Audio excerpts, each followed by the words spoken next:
The whole "if you had to take X to a desert island" question is pretty overused, but if the question was what publisher's catalog would you take, Clover/Platinum's works would be in the running.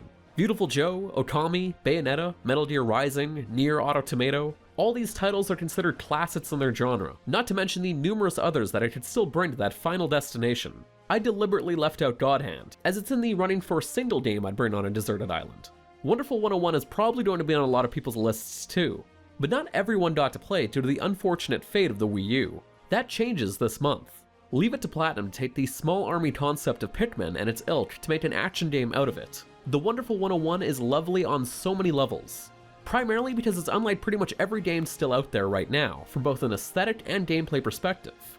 Taking control of a swarm of superheroes, you'll do battle with the evil alien Death Jerk Federation under the guidance of Wonder Red, a badass who also happens to teach elementary school. The whole premise and light hammy touches smack of old school sci-fi and spy Americana, while adding in a Japanese tinted kaiju spin.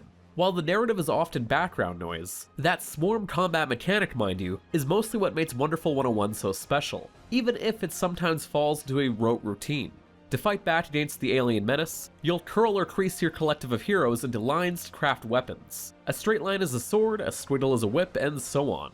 Longer lines mean stronger weapons, and you can craft a few auxiliary things like hang gliders with other shapes. The game's dodge, a slinky maneuver, and block, gelatin, are also unique, and add some calculated action tropes in with the madness of the system. There's a light parrying system using Jello. Being able to double jump up to new areas, quickly solve light puzzles and navigate hidden locations and secret missions is pure Platinum.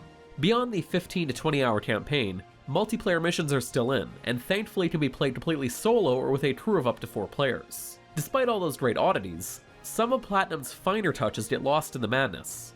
Some portions of Wonderful 101 feel like work, sandwiched in between some of the crazier sections that reinvent the way you approach the game.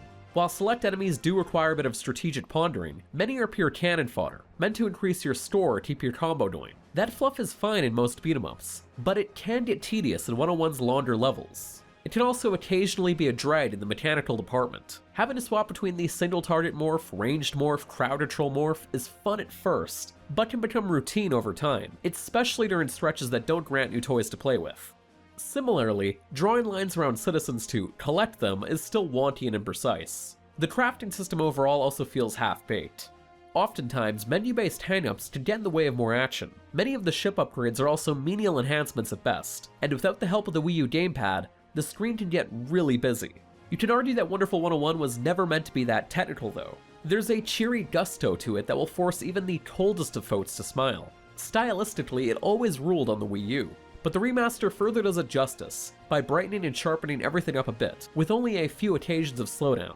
Aesthetically, the Sentai look only elevates it, as does the wacky lore of mentally sound and physically fit individuals from across the world donning powered exoskeletons. Platinum cares about this world and the Polly Pocket character designs. While there are some more serious moments, Platinum isn't afraid to get silly as often as possible, with comedic elements like the normally stalwart heroes falling over themselves during triumphant victories, or plenty of infighting between the crew.